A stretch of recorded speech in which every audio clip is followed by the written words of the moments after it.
The bridge of the SS Invincible was eerily quiet, save for the faint hum of the ship's systems and the occasional beep of monitors.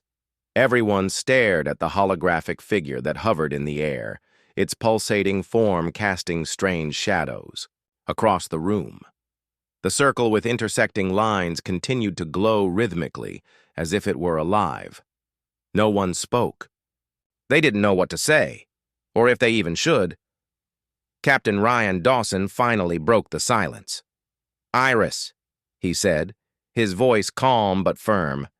"Analyze that symbol. Cross-reference it with everything we have. Mathematical patterns, known, languages, anything." "Processing," Iris replied instantly, her tone devoid of emotion. A moment later, she added, "Symbol matches no known human database. However, geometric structure suggests deliberate design.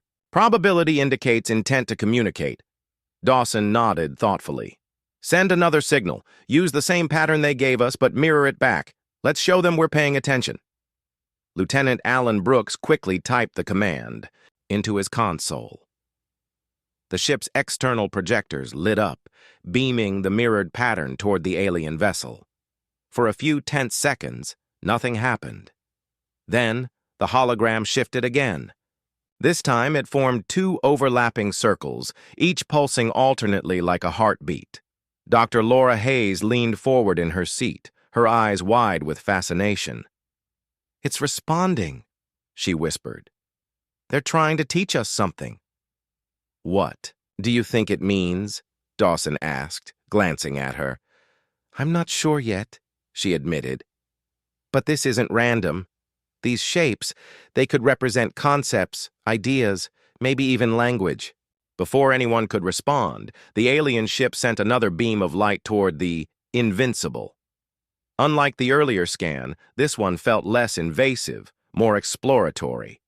It swept over the hull, lingering on specific areas before retracting. When it was done, the hologram changed once more. Now it displayed three interlocking triangles spinning slowly in midair. "This is incredible," Laura murmured, her fingers flying over her keyboard as she recorded every detail. "They're building complexity, testing our ability to interpret visual information." Claire Bennett, the young navigator, frowned nervously. "Testing us for what, though? Are they just curious? Or are they deciding whether we're worth talking to?" Dawson shot her a reassuring look. "We won't know until we keep going. Alan, send another response. Mirror their latest pattern." As Alan worked, the crew waited anxiously. The alien ship remained motionless, its sleek surface reflecting. No light. It was impossible to tell if there were beings inside or if it was controlled remotely. The uncertainty gnawed at everyone, especially Claire, whose hands trembled slightly as she adjusted the ship's trajectory to maintain a safe distance. Finally, the aliens responded. Their hologram transformed into a series of concentric rings, each rotating at a different speed. At the center of the rings was a single dot, glowing brighter than the rest. The image seemed to pulse in sync with the earlier heartbeat-like rhythm. "They're consistent," Laura observed, her voice tinged with excitement. "That central dot, it might represent themselves, or maybe us?" Dawson raised an eyebrow. "You think they're introducing themselves?" "It's possible," she replied. "If this is their version of communication, then these symbols could be their way of saying, 'Here we are.' And now, they're waiting for us to reciprocate." "Then let's give them something meaningful," Dawson decided. He turned to Alan.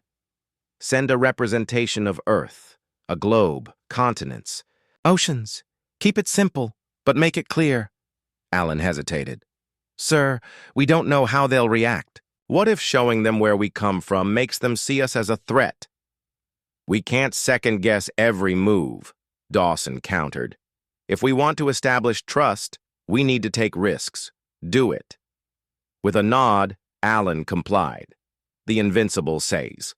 Projectors emitted a new hologram, a simplified depiction of Earth, complete with recognizable land masses and swirling clouds. The crew held their breath as the transmission reached the alien ship. For a long moment, there was no reaction. Then, the alien hologram shifted dramatically. The concentric rings expanded outward, filling the entire space. Within the rings, tiny dots began to appear, scattered unevenly across the display. Some were bright, others dimmer. They moved in complex patterns, almost like stars in a miniature galaxy. Laura gasped. "That's amazing. Those dots. They could represent other civilizations, other planets, maybe even other species." "You mean they're showing us their map?" Claire asked incredulously. "It looks that way," Laura confirmed, her voice trembling with awe. "This isn't just about us. They're giving us context, showing us where we fit in the bigger picture." Dawson crossed his arms, studying the display intently. "So, they're telling us they've been around longer than we have, that they've encountered others before us. And they're still here," Claire pointed out nervously. "Which means either they're peaceful or they're really good at wiping out threats." The mood on the bridge grew somber. While the discovery was thrilling, it also carried an undeniable weight. Humanity had dreamed of meeting intelligent life beyond Earth, but now that the moment had arrived, the stakes felt overwhelming. Were these beings friends or foes, teachers or conquerors? Before anyone could dwell too deeply on those questions, the alien ship made another move. Its hologram dissolved into a single, intricate symbol, a combination of all the previous patterns, the circles, the triangles, the rings, and the central dot. The symbol pulsed once, twice, then vanished entirely. "What does that mean?" Alan asked, breaking the silence. "I think it's a summary," Laura suggested. "A way of saying, this is who we are. Or maybe, this is what we expect." Dawson exhaled slowly. "Then let's give them one last message. Something that shows we're willing to learn, but also that we won't back down." He turned to Alan again. "Send the Fibonacci sequence. Start small and build up. If they understand math, they'll recognize it as a universal concept." Alan programmed the sequence into the system. The Invincible projected a series of numbers, 1, 1, 2, 3, 5, 8, each number represented by a corresponding burst of light. When the sequence ended, the crew waited anxiously for a response. The alien ship didn't disappoint. Its hologram reappeared, this time displaying the Fibonacci spiral, a perfect curve that expanded outward in golden proportions. But instead of stopping there, the spiral morphed into a new shape, a humanoid figure, standing tall with arms outstretched. "They're mimicking us," Laura breathed, her voice filled with wonder. "Showing us they understand. And that they're capable of empathy." Dawson allowed himself a small smile. "Good. Let's hope that's enough for now."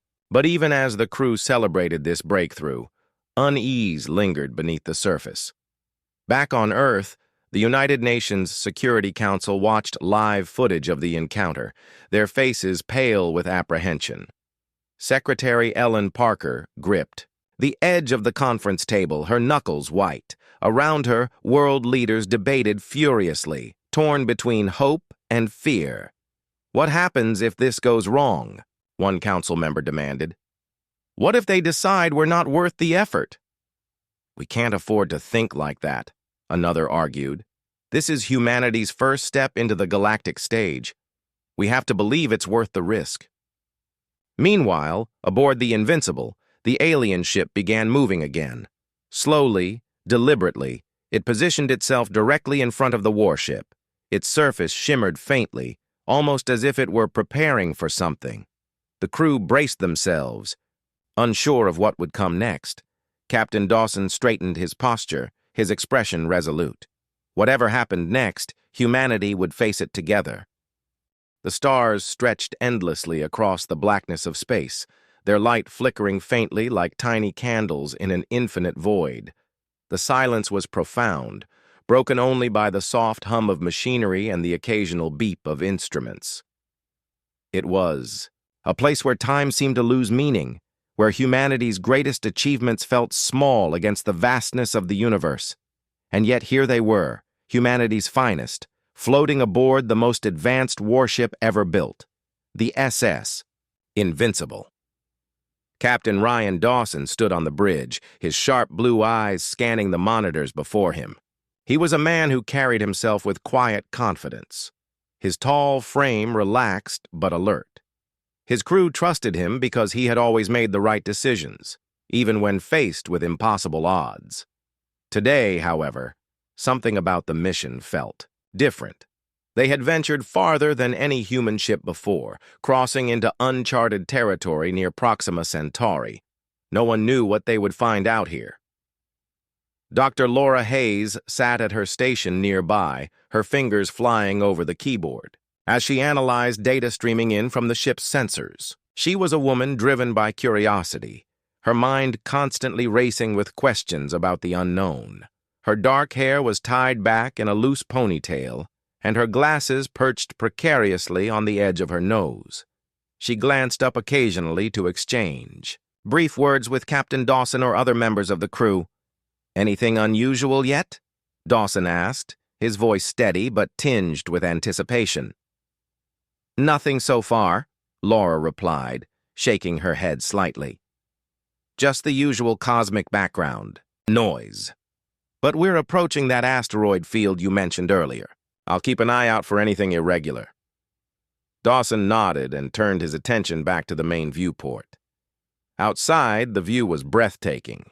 A dense cluster of asteroids floated lazily in the distance, their jagged surfaces reflecting the dim light of distant stars. The Invincible moved steadily toward them, its engines purring softly as it adjusted course.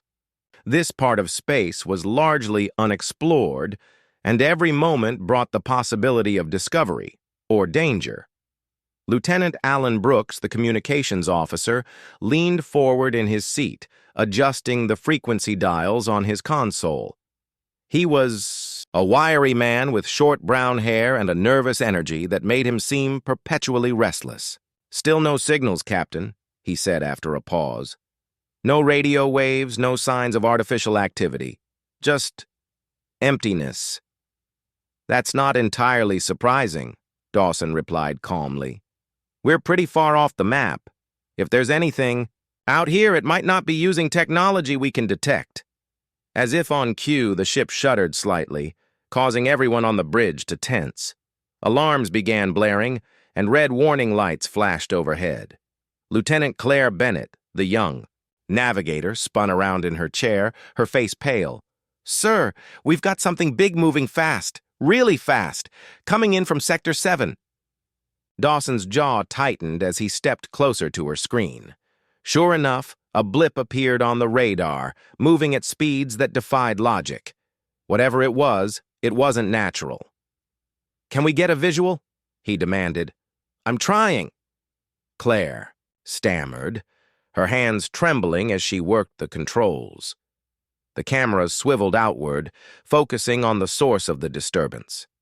At first, all they could see was a blur, a streak of darkness cutting through the starlight. Then, slowly, it resolved into shape. It was a ship, unlike anything anyone had ever seen. Sleek and obsidian black, it seemed to swallow the light around it, making it difficult to look at directly. Its edges shimmered faintly, almost as if it were bending reality itself. The design was alien, with no visible thrusters or weapons, yet it exuded an aura of raw power. "Holy!" Alan muttered under his breath, unable to finish his sentence. "Stay calm," Dawson ordered, though his own pulse quickened. "Iris, analyze that vessel. Give me everything you've got." Iris, the ship's AI, responded immediately in her smooth, emotionless voice. "Processing. Vessel composition unknown. Energy signature exceeds known parameters. Trajectory indicates deliberate movement toward our position." The crew exchanged uneasy glances. This wasn't just some random object drifting through space. It was coming straight for them, and judging by its speed, it would reach them within minutes. "What do we do, sir?" Claire asked, her voice barely above a whisper. Dawson hesitated for a moment, weighing their options. They could try to retreat, but the alien ship was faster.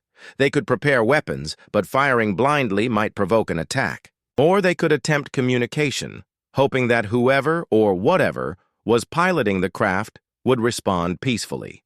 We hold our ground, Dawson finally decided. Alan, send out a standard greeting signal. Use every frequency we have. Let's show them we're intelligent beings, not a threat. Yes, sir, Alan replied, his fingers dancing over the keys. The message went out, a simple series of mathematical patterns encoded in pulses of light, designed to convey basic concepts like numbers and geometry. It was humanity's best shot at saying, "We come in peace." Minutes passed, each one feeling longer than the last. The alien ship slowed as it approached, hovering silently just a few kilometers away. Then, without warning, a beam of energy lanced out from its hull, striking the Invincible. The entire ship vibrated violently, and shields flared as they struggled to absorb the impact. "Shields holding at 60%, Claire shouted, gripping the arms of her chair tightly. "Keep sending the signal," Dawson barked. "Don't stop." Suddenly, the beam retracted, leaving the Invincible, intact but shaken. For a moment, there was nothing but silence. Then, a holographic figure materialized on the bridge.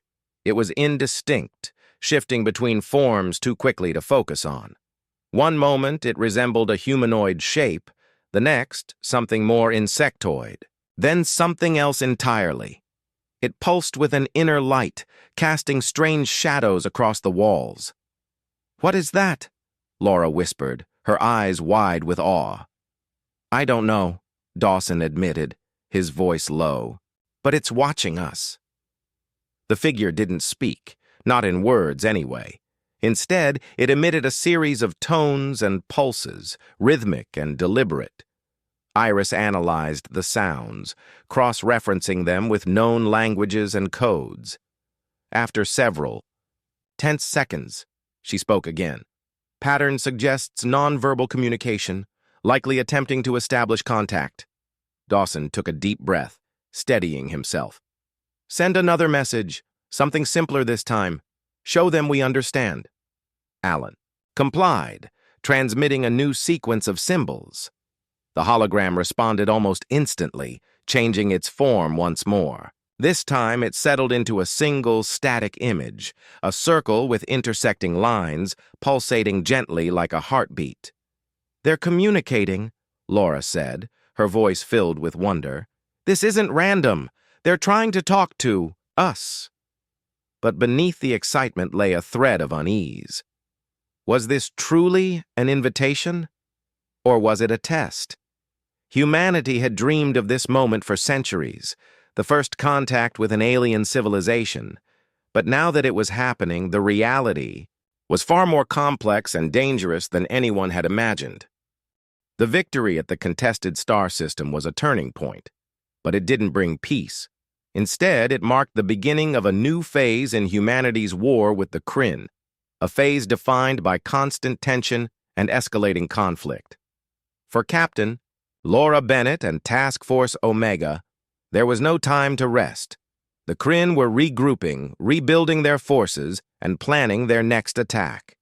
Humanity had won a battle, but the war was far from over. In the weeks following the mission, Earth's leaders scrambled to prepare for the inevitable retaliation. New fleets were assembled, colonies fortified, and resources poured into research and development.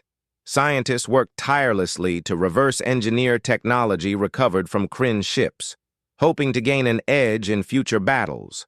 Meanwhile, diplomats reached out to other alien species, seeking alliances that could tip the balance in humanity's favor.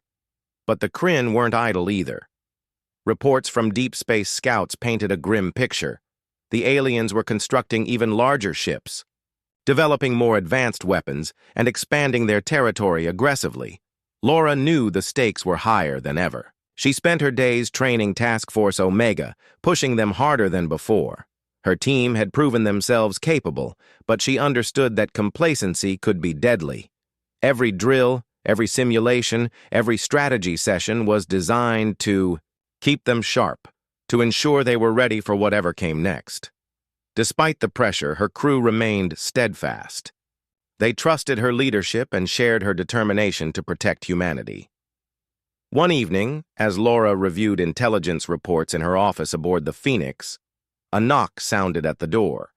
It was Lieutenant Emily Ross holding a data tablet. Her expression was tense, and Laura immediately sensed something was wrong. "What is it?" Laura asked, setting down her work. Emily hesitated for a moment before speaking. "We've intercepted a transmission from the Kryn," she said quietly. "It's encrypted, but we managed to decode part of it." Laura leaned forward, her heart pounding. "What does it say?" Emily handed her the tablet. On the screen was a fragmented message pieced together from garbled signals. It spoke of a massive offensive planned for the near future, an attack aimed directly at Earth itself. According to the transmission, the Kryn intended to bypass humanity's defenses and strike at the heart of the planet. If they succeeded, billions would die. Laura felt a chill run down her spine. This wasn't just another skirmish or border dispute. This was an existential threat. The Kryn weren't playing games anymore. They were going for the kill. She stood up abruptly, her mind racing. "We need to warn Admiral Hale," she said. "And we need reinforcements out there now." Within hours, an emergency meeting was convened aboard the Eclipse. Laura presented the decoded transmission to Admiral Hale and the other senior officers. The room fell silent as the gravity of the situation sank in. Earth was vulnerable, its defenses stretched thin across multiple fronts. If the Kryn launched a direct assault, humanity might not survive. Hale broke the silence, his voice firm but tinged with urgency. "We don't have the luxury of waiting for them to come to us," he said. "If they're planning to hit Earth, we need to stop them before they even get close." Laura nodded in agreement. "Task Force Omega can lead a preemptive strike," she suggested. "We'll target their staging grounds, cut off their supply lines, disrupt their communications, and slow them down enough for Earth to prepare." Hale considered the proposal, then gave a curt nod. "Do it. Take whatever ships you need, and make sure they never reach our world." With the plan approved, Laura wasted no time assembling her team. The Phoenix and several support vessels were prepped for departure within hours. As they prepared to launch, Laura addressed her crew one last time. "This isn't just about stopping the Kryn," she said, her voice steady but filled with emotion. "This is about protecting everything we hold dear, our families, our homes, our future. We've faced them before, and we've beaten them. Let's do it again." The journey to the Kryn staging grounds was long and perilous. The location was deep in enemy territory, surrounded by heavily guarded outposts and patrol routes. Laura knew the odds were against them, but she also knew they couldn't afford to fail. Using stealth tactics and precise maneuvers, Task Force Omega slipped past Kryn patrols undetected, inching closer to their objective with each passing hour. When they finally arrived, the sight was overwhelming. Thousands of ships filled the void of space, arranged in tight formations around massive construction platforms. Supplies and materials floated nearby, destined for the assembly lines producing new vessels. It was clear the Kryn were preparing for a full-scale invasion, and time was running out. Laura devised a bold plan. Rather than engaging the enemy head-on, she ordered her team to split into smaller groups, targeting key points simultaneously. Some teams would disable communication hubs, cutting off the Kryn's ability to coordinate their forces. Others would sabotage supply depots, crippling their logistical network. Meanwhile, Laura herself would lead a strike on the largest construction platform, aiming to destroy it and delay the production of new ships. As the operation began, chaos erupted across the staging grounds. Explosions lit up the darkness as Task Force Omega executed their attacks with precision and speed. The Kryn scrambled to respond, but their efforts were disjointed and ineffective. Without centralized command, their forces struggled to mount a coherent defense. Laura led her team onto the construction platform, fighting their way through waves of Kryn soldiers. The air was thick with smoke and the acrid smell of burning metal, but she pressed on, driven by sheer willpower. Her goal was clear: find the platform's core reactor and overload it, triggering a catastrophic explosion that would destroy the entire facility.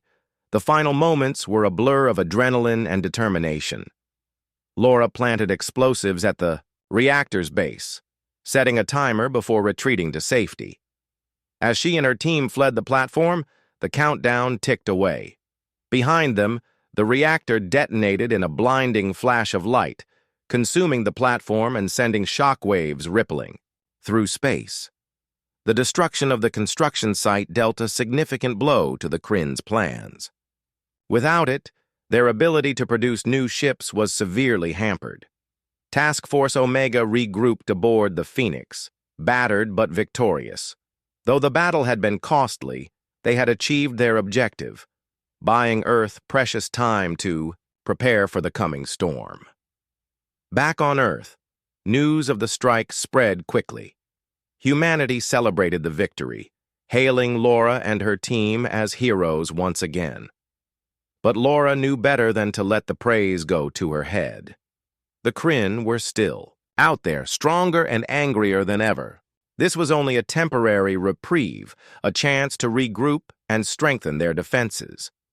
In the days that followed, Earth's leaders implemented sweeping changes to improve their readiness for war. Cities were fortified, evacuation plans put in place, and civilians trained in basic survival skills. Military forces were reorganized, with emphasis placed on mobility and adaptability. Scientists continued to innovate, developing new technologies that could give humanity an edge in future battles. For Laura, the focus remained on her team. She ensured they received proper rest and medical care while maintaining rigorous training schedules. Morale was high, bolstered by their recent successes, but Laura reminded them constantly that the fight was far from over. "We've proven we can win," she told them during one briefing. "But winning isn't enough. We need to stay vigilant, stay united, and never lose sight of why we're doing this." As the weeks turned into months, rumors began to circulate about the Kryn's next move. Scouts reported increased activity near the edge of human-controlled space, suggesting the aliens were testing Earth's defenses. Laura and Task Force Omega patrolled the borders relentlessly, intercepting Kryn probes and engaging in small skirmishes whenever necessary. Despite the constant danger, there were moments of hope. Stories emerged of human colonies working together to rebuild after attacks, of ordinary people stepping up to help each other in times of crisis. These acts of courage and resilience inspired Laura and her crew, reminding them of what they were fighting for. One night, as Laura gazed out at the stars from the observation deck of the Phoenix, she reflected on how far they had come. The journey had been grueling, marked by loss and sacrifice, but it had also forged bonds stronger than steel. Humanity wasn't perfect. It was flawed, divided, and often afraid. But when pushed to the brink, it showed a strength few could have imagined. Somewhere in the vastness of space, the Kryn plotted their next assault, determined to crush humanity, once and for all. But Laura knew one thing for certain. No matter how powerful their enemies were, humanity would never back down. Not while there were people willing to stand together, to fight for each other, and to believe in a better future. And so as the stars shimmered in the distance, Laura allowed herself a small smile. The road ahead would be long and difficult, but she was ready. Together with her crew, and with all of humanity standing behind her, she would face whatever came next. Because in the end, humanity's greatest weapon wasn't its ships or weapons. It was its spirit, and that, Laura knew, could never be broken. The journey back to Earth was long and quiet, a stark contrast to the chaos that had defined the crew's recent days. The Eclipse and its accompanying fleet moved steadily through space, their engines humming softly as they carried the survivors home. For Captain Laura Bennett and her team, the trip was a chance to rest, but also to reflect on what they had endured and what it meant for humanity's future. Laura spent much of her time in the ship's observation deck, staring out at the endless expanse of stars. She couldn't shake the image of the Odyssey, now gone forever. The ship had been more than just a vessel. It had been her home, her partner in countless missions. Losing it felt like losing a piece of herself. But she reminded herself why it had happened. Sacrificing the Odyssey had saved not only her crew but potentially millions of lives. It was a bittersweet victory, one she would carry with her for the rest of her life. Her thoughts often turned to the Kryn. What were they? Planning next? Would they return stronger, angrier, and more determined than before? Laura knew the answer was yes. The Kryn weren't the kind of enemy who gave up easily. This battle had been a setback for them, but it wouldn't stop them. Humanity needed to be ready for anything. Admiral Jonathan Hale called a meeting aboard the Eclipse to discuss strategy. Laura joined him in the briefing room along with other senior officers from the fleet. The atmosphere was tense but focused. Everyone understood the stakes. The Kryn invasion had shown humanity how vulnerable it truly was. If they wanted to survive, they couldn't rely on luck or last-minute gambles. They needed a plan, and fast. Hale stood at the head of the table, his expression grim. "We've bought ourselves some time," he began, addressing the group. "But make no mistake, the Kryn will come back, and when they do, they'll hit us harder than ever." Laura nodded, speaking up. "They're testing us. Every move they make is calculated, probing our weaknesses. We can't afford to react blindly anymore. We need to anticipate them, to think ahead." Her words resonated with the others. Humanity's survival depended not just on firepower, but on intelligence, strategy, and unity. Hale agreed, outlining a new approach. Earth's fleet would be reorganized into smaller, more agile units capable of responding quickly to threats. Resources would be poured into research and development, focusing on advanced technology and defenses. Diplomatic efforts would continue, though everyone knew the chances of negotiating peace with the Kryn were slim. As the meeting concluded, Hale pulled Laura aside. "You've proven yourself, Bennett," he said gruffly. "The Council wants you leading one of these new units. You've got guts, and that's something we need right now." Laura hesitated, surprised by the offer. Leading a unit was a significant responsibility, one that came with risks. But she also knew she couldn't step back now, not after everything her crew had sacrificed. "I'll do it," she replied firmly. "But I want my team with me. They've earned this as much as I have." Hale nodded. "Done. Consider it official." When Laura returned to her quarters, she found her crew gathered there, waiting for her. Emily, Daniel, Ryan, and the others looked up expectantly as she entered. Seeing their faces, tired but resolute, filled her with pride. These people had faced death and come out stronger because of it. They were no longer just a crew, they were a family. "I've got news," Laura said, sitting down among them. "The Council wants me to lead a new unit, a strike team designed to respond to Kryn attacks wherever they happen. And I told them, I'm not doing it without all of you." The announcement was met with cheers and laughter. Despite everything they had been through, none of them hesitated. They were ready to keep fighting, to protect each other and the billions of people counting on them. Over the next few weeks, the fleet arrived back at Earth. The planet looked peaceful from orbit, its blue oceans and green continents bathed in sunlight. But Laura knew appearances could be deceiving.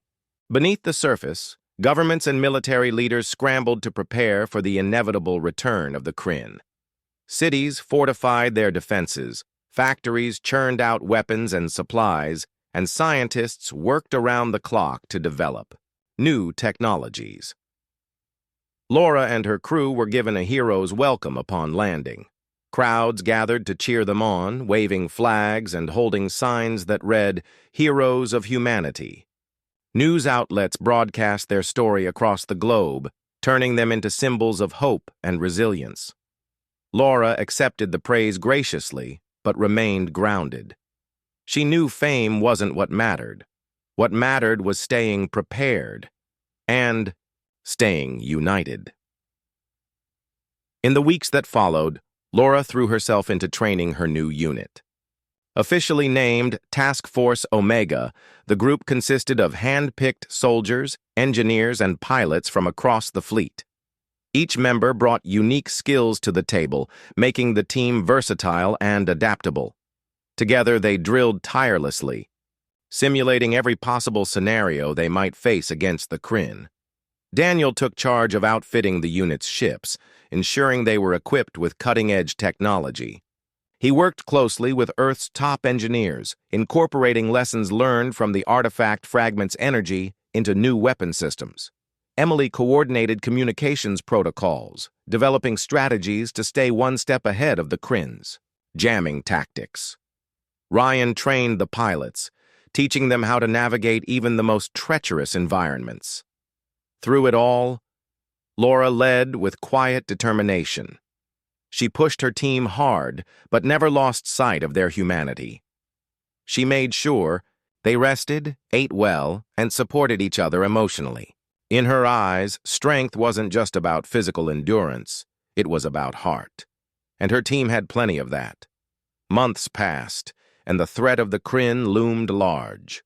Reports trickled in from distant colonies and outposts, hinting at increased activity near Kryn-controlled territory. Scouts detected massive construction projects underway, new ships, bigger weapons, and advanced defenses. It was clear the aliens were preparing for another assault. One evening, as Laura sat alone in her office reviewing intelligence reports, a knock sounded at the door. She looked up to see Admiral Hale standing there, a serious expression on his. "We've got trouble," he said without preamble. Laura gestured for him to sit. "What is it?" Hale handed her a data tablet. On it was a map of a remote star system deep in contested space. A red dot blinked ominously in the center. "This is where they're massing," Hale explained. "It's farther out than usual, which means they're trying to catch us off guard. If we don't act soon, they'll strike first, and we won't see it coming." Laura studied the map, her mind racing. This was it, the moment they had been preparing for. The Kryn were moving again, and humanity couldn't afford to wait. "We'll take Task Force Omega," she said decisively. "If we can hit them before they're fully ready, we might stand a chance." Hale nodded approvingly. "That's what I thought. You leave at dawn." By morning, Task Force Omega was mobilized and ready to deploy. The ships gleamed under the light of Earth's sun as they launched into space, their crews eager to prove themselves. Laura stood on the bridge of her new flagship, a sleek vessel christened the Phoenix. Its name was fitting, a symbol of rebirth and resilience. As the fleet sped toward the designated star system, Laura addressed her team over the comms system. "This isn't just another mission," she said, her voice steady and clear.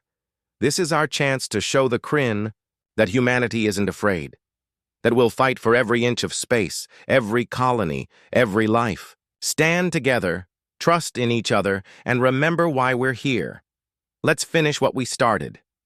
The response was immediate and unanimous. "Yes, Captain," came the chorus of voices, filled with determination. When they reached the star system, the scene before them was daunting. Dozens of Kryn ships hovered in formation, their angular designs casting ominous shadows against the backdrop of stars. Construction platforms orbited nearby, assembling new vessels at an alarming rate. It was clear the aliens intended to launch a full-scale invasion. Task Force Omega moved swiftly, executing a series of precision strikes designed to disrupt the Kryn's operations. Using the lessons learned from their previous encounters, they targeted key points, supply lines, communication hubs, and unfinished ships. The Kryn fought back fiercely, but they were caught off guard by the speed and coordination of the human forces. For hours, the battle raged. Explosions lit up the void of space as ships clashed in fiery displays of destruction. Laura watched, from the bridge of the Phoenix, issuing orders with calm efficiency. Her team performed flawlessly, their training paying off in spades. Slowly but surely, the tide began to turn. By the time reinforcements from Earth's main fleet arrived, the Kryn were in disarray. Their staging ground was in ruins, their plans shattered. Though they attempted to regroup, the combined force of Task Force Omega and the fleet proved too much. The aliens withdrew once again, retreating deeper into their territory. As the dust settled, Laura allowed herself a moment of satisfaction. They had done it. They had struck a decisive blow against the Kryn, but she knew better than to celebrate prematurely. This victory was just one step in a much larger war. The Kryn would return, and humanity would need to be ready. Back on Earth, the news of the victory spread quickly. Celebrations erupted in cities around the globe, with people cheering in the streets and lighting fireworks in honor of the He. The escape pods floated silently in the vast emptiness of space, their occupants battered but alive. Captain Laura Bennett sat in hers, gripping the edges of her seat as she stared out at the wreckage left behind by the artifact fragments. Explosion. The asteroid field was unrecognizable now, rocks reduced to dust, debris scattered like confetti across the void. The Kryn fleet had been crippled, their once imposing ships now drifting helplessly or limping away in retreat. It was a victory, but it came at a heavy cost. The Odyssey was gone. The ship that had carried them through countless missions, the vessel they had fought so hard to protect, had been sacrificed to save them all. Laura felt a deep ache in her chest as she thought about it. She had spent years aboard that ship, leading her crew through danger and uncertainty. Now it was nothing more than a memory, and a reminder of how far they were willing to go to protect humanity. Her thoughts were interrupted by a soft beeping from the pod's communication system. Lieutenant Emily Ross's voice crackled over the channel, shaky but determined. "Captain, everyone's accounted for. All pods are intact." Laura let out a breath she hadn't realized she'd been holding. "Good work, Emily," she replied. "Stay close together. We don't know what might happen next." Though the immediate threat had passed, no one dared to relax completely. The Kryn weren't defeated. They were regrouping. Even now, their remaining ships were retreating into the distance, likely heading back to report their failure to their commanders. They would return eventually, stronger and angrier than before. For now, though, the crew of the Odyssey had bought humanity, sometime a precious commodity in the face of overwhelming odds. As the minutes dragged on, the crew began to feel the effects of their ordeal. Exhaustion weighed heavily on them, both physically and emotionally. Chief Engineer Daniel Parks slumped against the wall of his pod, his face pale and drawn. He had worked tirelessly to rig the artifact fragment, knowing full well that his efforts could have killed them all. Now, with nothing left to do but wait, the adrenaline faded, leaving him drained. Pilot Ryan Carter tried to keep spirits up by cracking jokes, though his laughter sounded hollow even to himself. "Well, this is one way to spend a vacation," he quipped, earning weak smiles from those listening in. But the humor couldn't mask the tension lingering in the air. Everyone knew they were still in danger. Their pods were small, fragile, and ill-equipped for long-term survival in space. Without rescue, they wouldn't last more than a few days. Laura understood the gravity of the situation better than anyone. She leaned forward, activating the comms system again. "Listen up. Everyone. We've done something incredible today. We struck a blow against an enemy we never thought we could beat. But our job isn't over yet. Stay sharp, conserve your oxygen, and trust that help is on the way." Her words carried weight, not because of their content, but because of the calm strength behind them. Laura's leadership had always been defined by her ability to inspire hope, even in the darkest moments. Her crew clung to that hope now, drawing courage from her unwavering resolve. Hours passed, each one feeling longer than the last. The escape pods drifted aimlessly, their occupants growing increasingly restless. Some slept fitfully, while others stared out at the endless expanse of stars, searching for any sign of rescue. Laura kept watch over her team, checking in regularly, to ensure no one was slipping into despair. Finally, just as hope began to wane, a faint signal appeared on their scanners. At first, it was little more than static, barely distinguishable from the background noise of space. But then slowly, it grew clearer, a steady pulse of energy that could only mean one thing: reinforcements. "It's Earth's fleet," Emily exclaimed, her voice trembling with excitement. "They're here!"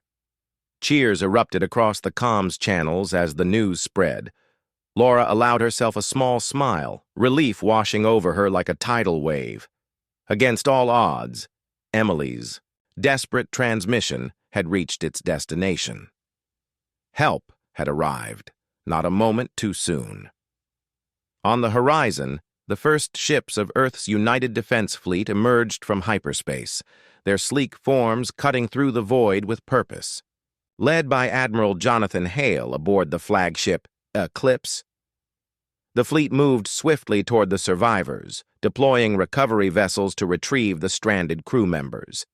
Admiral Hale's voice boomed over the comm system, gruff but tinged with admiration. "This is Admiral Hale. You've done humanity proud, Captain Bennett. Hold tight. We're bringing you home." Laura nodded to herself, feeling a mix of pride and gratitude. Despite their differences, Hale had come through when it mattered most. His arrival marked the beginning of a new chapter in humanity's struggle against the Kryn.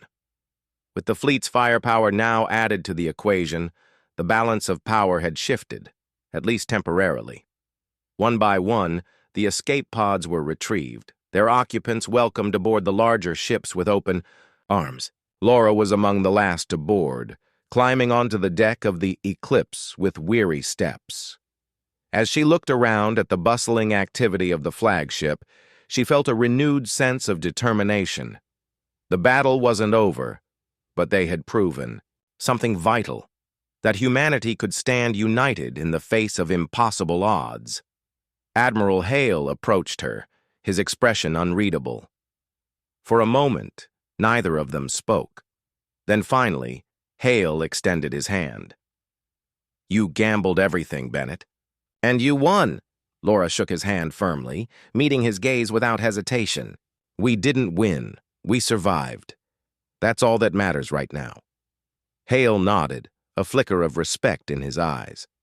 "Still, you've given us a fighting chance. The Council wants a full debrief, but first, get your crew rested.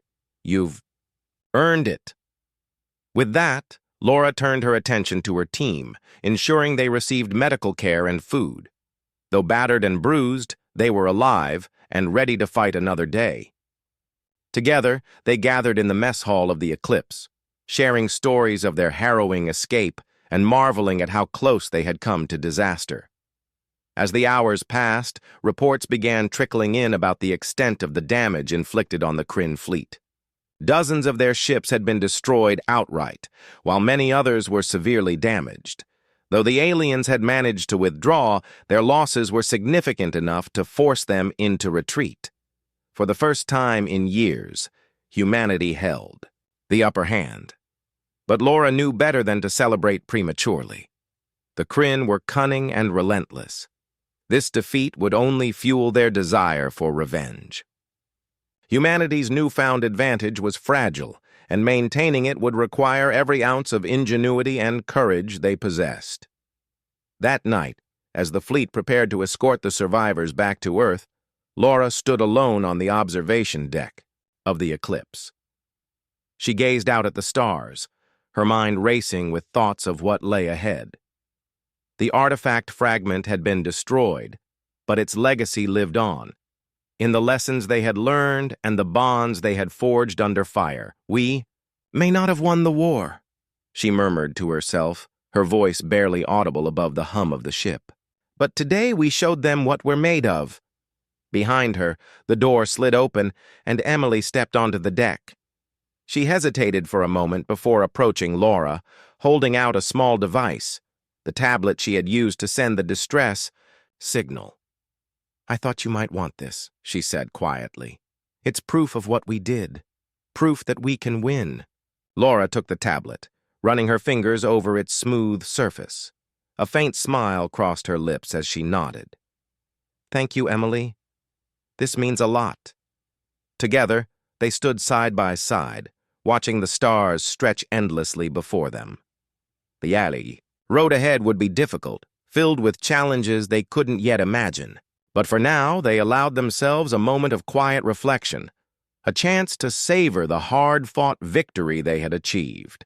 And somewhere in the depths of space, the Kryn plotted their next move, aware that humanity was no longer an easy target.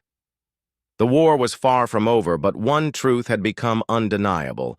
Humanity's greatest weapon wasn't its ships or weapons, it was its spirit. The Odyssey drifted silently among the jagged asteroids, its crew working feverishly to prepare for what lay ahead. Captain Laura Bennett moved from station to station, checking on her team and offering words of encouragement. She knew the next few hours would decide not only their fate, but possibly the fate of humanity itself. Though she kept her voice calm and steady, her heart raced with a mix of fear and resolve. Chief Engineer Daniel Parks was deep in the engine room, surrounded by tangled wires and glowing panels. The fragment of the ancient artifact, a small, crystalline object pulsing faintly with an otherworldly light, was secured at the center of a makeshift rig. Daniel had rigged it to the ship's power grid, amplifying its energy output. His hands trembled slightly as he tightened the final connections, knowing that one wrong move could overload the system and destroy them all. "This thing better work," Daniel muttered under his breath, wiping sweat from his brow. He glanced up at Lieutenant Emily Ross, who stood nearby holding a tablet filled with schematics. "If this fries us, I'm blaming you for suggesting it." Emily rolled her eyes but couldn't suppress a nervous laugh. "Hey, I'm just following orders. Besides, if anyone can pull this off, it's you." Daniel gave her a wry smile before turning back to his work. Despite his gruff exterior, he took pride in being the backbone of the Odyssey. If they survived this, he vowed to retire somewhere warm with nothing more complicated than a fishing rod. Meanwhile, pilot Ryan Carter adjusted the ship's trajectory, weaving between the asteroids with practiced precision. The asteroid field provided cover, but navigating through it required constant attention. One wrong turn could send them crashing into a rock or expose their position to the Kryn fleet lurking nearby.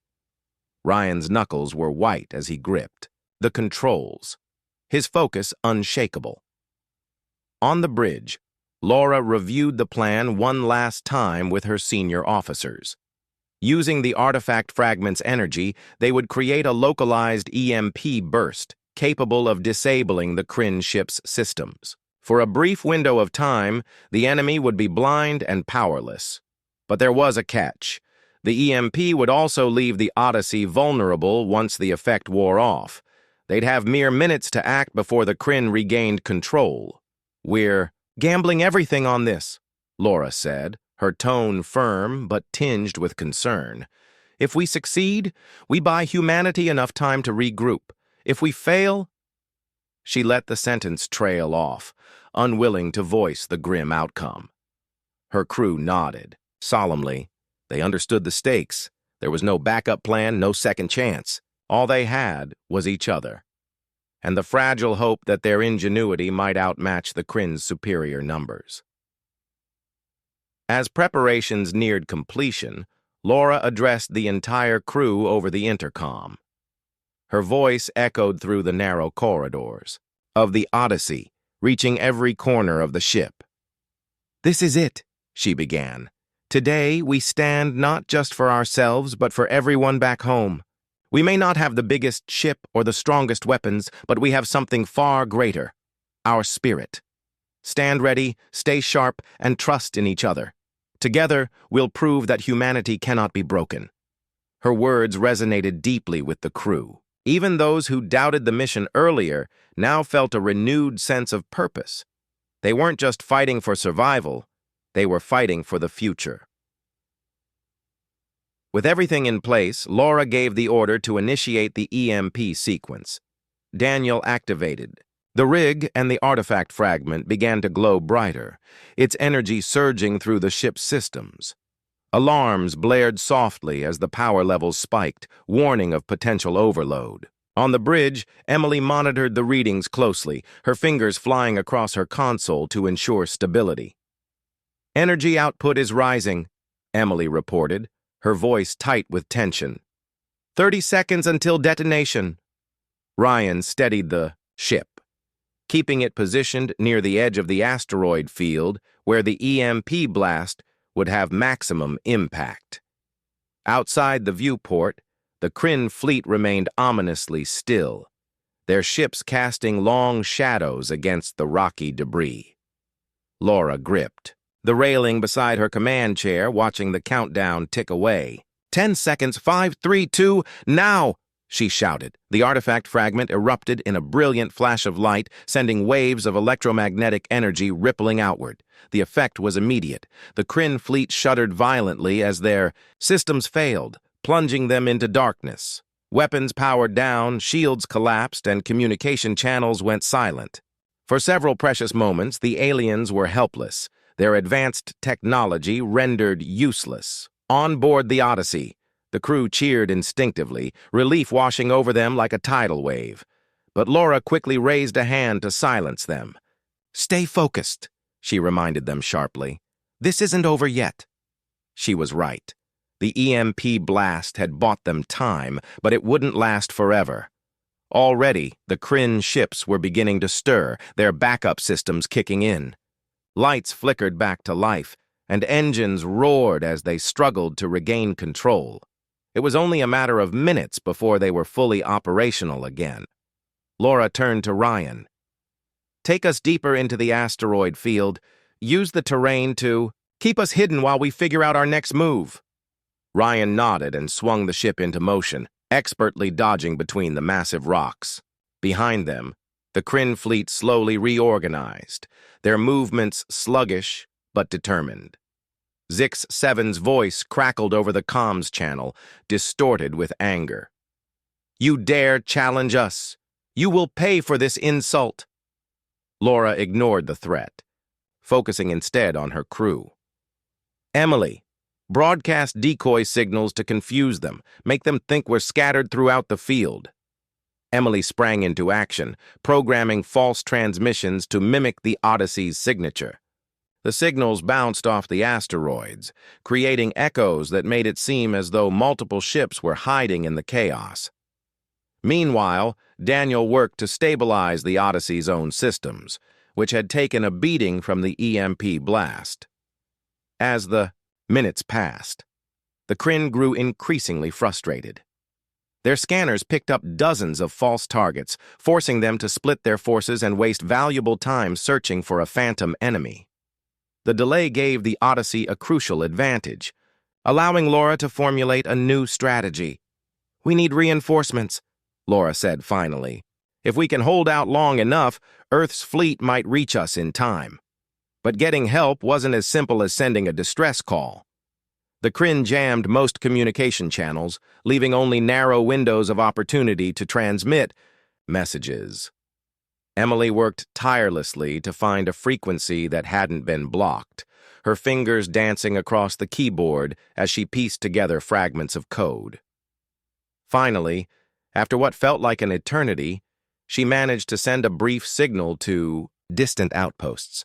"This is the Odyssey. Request immediate assistance. Coordinates attached."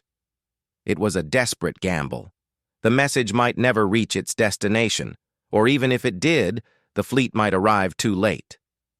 But Laura refused to give up hope. Every second counted, and she intended to use them wisely. While Emily handled communications, Laura turned her attention to the artifact fragment. Its energy reserves were nearly depleted after the EMP blast, but it still held traces of power. She wondered if there was another way to harness it, not just to disable the Kryn, but to end the conflict altogether. "What if we overload it?" she asked Daniel, who looked up from his console with wide eyes. "You mean blow it up?" he replied, incredulous. "Yes," Laura said firmly. "If we detonate it inside the asteroid field, the resulting explosion could cripple the Kryn fleet. It's risky, but it might be our only chance." Daniel hesitated, weighing the risks. Overloading the fragment could easily destroy the Odyssey, along with the Kryn. But staying put meant certain death once the aliens regained full strength. After a moment of silence, he nodded reluctantly. "All right, let's do it, but we'll need to evacuate first." Laura agreed. She ordered the crew to prepare escape pods while Daniel rigged the fragment to explode remotely. Time was running out. The Kryn were closing in fast, their frustration boiling over into outright aggression. Ships fired blindly into the asteroid. "Field, sending chunks of rock tumbling through space. Hurry!" Laura urged, her voice urgent but controlled. "We don't have much time." The crew scrambled to carry out their tasks, adrenaline fueling their movements. Escape pods were prepped and loaded, ready to launch at a moment's notice. Meanwhile, Daniel armed the artifact fragment, setting it to detonate on a timer. Once activated, they'd have less than 2 minutes to get clear. When everything was ready, Laura gave the order to abandon ship. One by one, the crew boarded the escape pods, their faces pale but resolute.